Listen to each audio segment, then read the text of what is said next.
What if I told you that the woman who saved France was deliberately handed over to her enemies by the very people she trusted most? Today we're diving into one of history's most shocking betrayals, where political ambition, religious manipulation, and royal cowardice combined to destroy a teenage peasant girl who had already achieved the impossible. Most people think they know the story of Joan of Arc. French peasant girl hears voices from God, convinces the Dauphin to give her an army, lifts the siege of Orléans, gets captured by the English, and burns at the stake.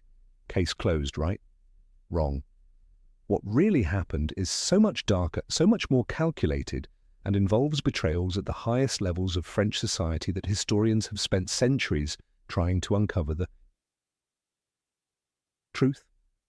I spent months digging through medieval court records, Inquisition documents, and scholarly research to piece together what really happened.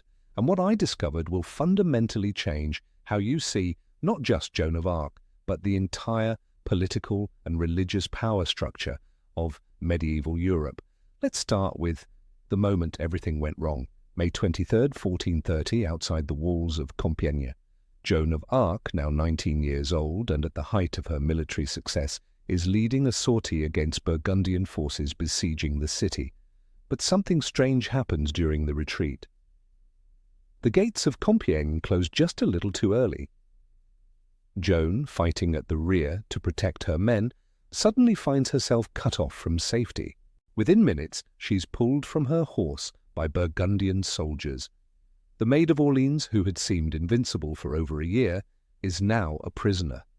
But here's where the story gets interesting. This wasn't just bad luck or poor timing. Evidence suggests this capture was orchestrated, planned, and executed by people Joan considered allies. Who were these traitors? Let's examine the suspects one by one, because this conspiracy reaches into the very heart of medieval power. First we have Guom Deflavi, the commander of Compiègne.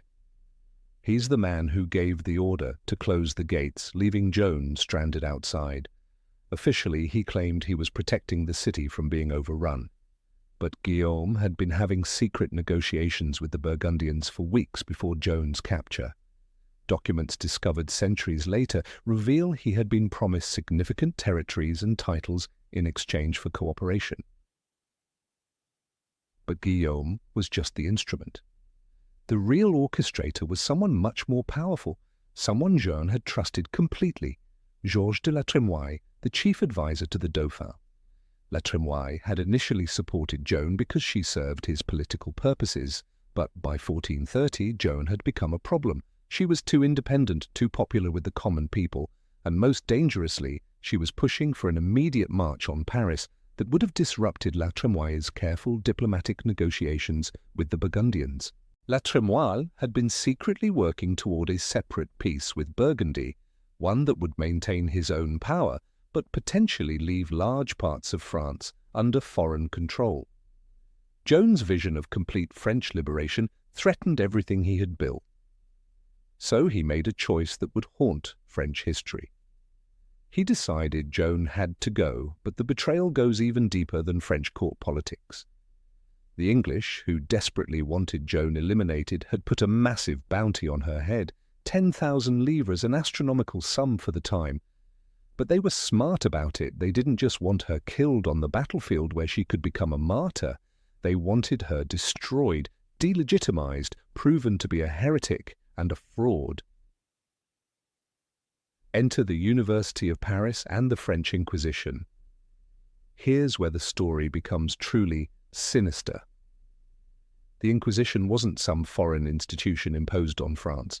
These were French clerics, French theologians, French nobles who made the conscious decision to collaborate with the English occupiers to destroy their own countrywoman. The leader of this ecclesiastical betrayal was Pierre Cauchon, Bishop of Beauvais. Cauchon wasn't just any bishop. He was a hardcore collaborator who had fled to English-controlled territory and made his career serving foreign masters. When the opportunity arose to try Joan for heresy, Cauchon jumped at the chance. Not because he genuinely believed she was a heretic, but because destroying Joan would secure his position with the English and eliminate a threat to the established order he served. But Cauchon couldn't act alone. He needed the backing of the University of Paris, the most prestigious theological institution in Europe. And here's where the betrayal becomes truly shameful. The university agreed. The same institution that should have been defending French interests instead chose to legitimize what was essentially a show trial designed by France's enemies.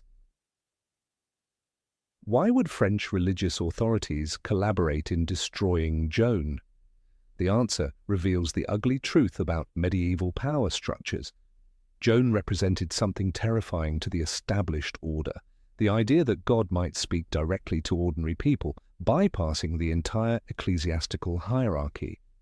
If a peasant girl could receive divine revelation, what did that say about the necessity of bishops, abbots, and church bureaucrats? Moreover, Joan's success challenged fundamental assumptions about gender, class, and authority. She wore men's clothing, commanded nobles, and claimed direct access to divine will. Every aspect of her existence threatened the careful social order that kept medieval elites in power. The trial that followed Joan's capture was a masterpiece of legal manipulation and political theatre.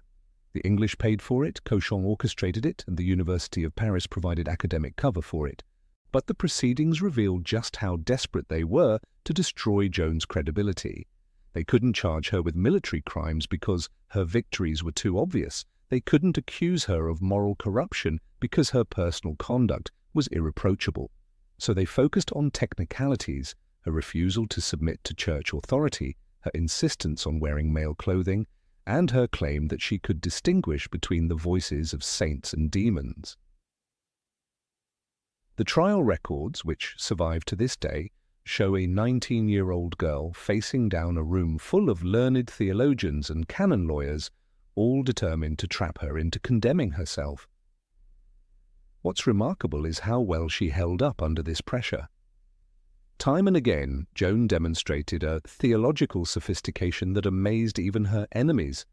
When they tried to trap her by asking whether she was in a state of grace, she gave one of the most brilliant answers in legal history. "If I am not, may God put me there. If I am, may God keep me there." This response was so clever that it stopped the interrogation cold. If she claimed to be in grace, they could accuse her of presumption. If she admitted doubt, they could claim God had abandoned her. Her answer made both accusations possible, but the fix was in from the beginning. The judges had already decided her fate before the first question was asked. The University of Paris had issued opinions declaring her revelations demonic. The English were paying the bills and demanding results, and the French collaborators were determined to prove their loyalty to their foreign masters.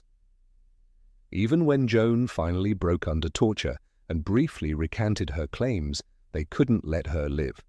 She had served her purpose as a symbol of resistance for too long. When she resumed wearing men's clothing in prison, whether from fear, defiance, or simply lack of alternatives, they had their excuse to declare her a relapsed heretic and sentence her to death. But here's the most damning evidence of the conspiracy: what happened after Joan's execution.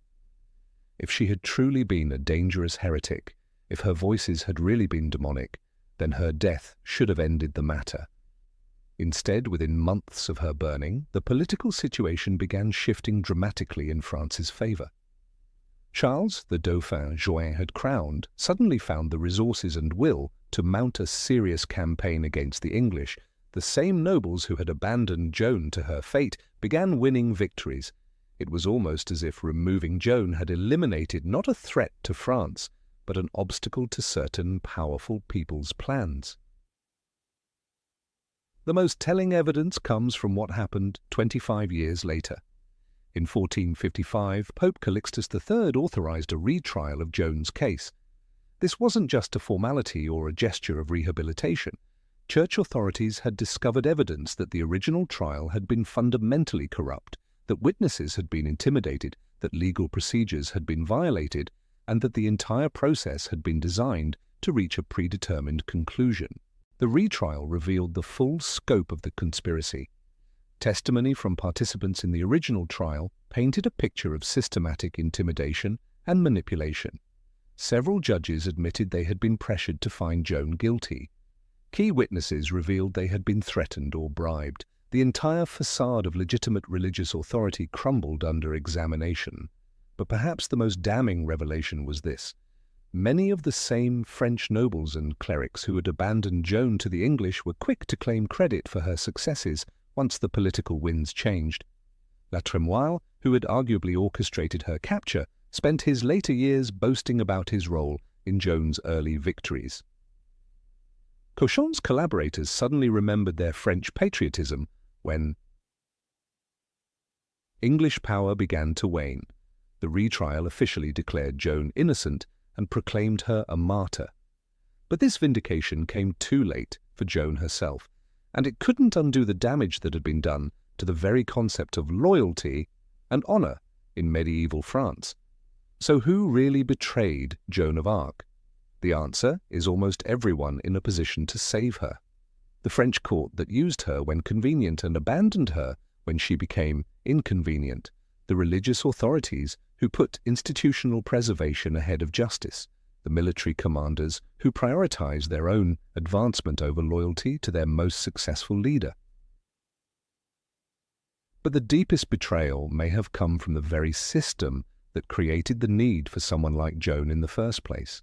Medieval France was a society so corrupt, so riddled with competing loyalties and conflicting interests, that it took a teenage peasant girl claiming divine revelation to accomplish what the established leadership had failed to do for generations.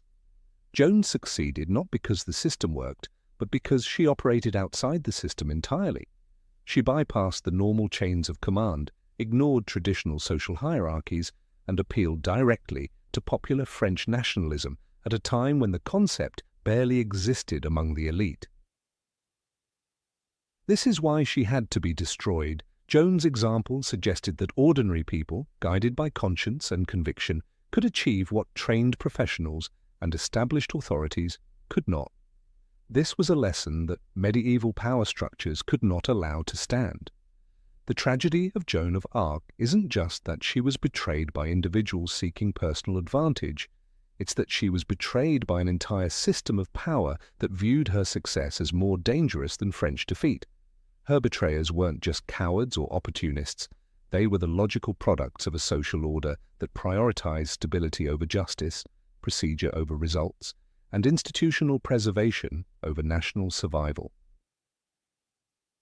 Understanding Joan's betrayal helps explain not just medieval politics but the dynamics of power in any era. Those who threaten established hierarchies by demonstrating alternative approaches to leadership and authority will always face resistance from those who benefit from existing arrangements, regardless of how corrupt or ineffective those arrangements might be.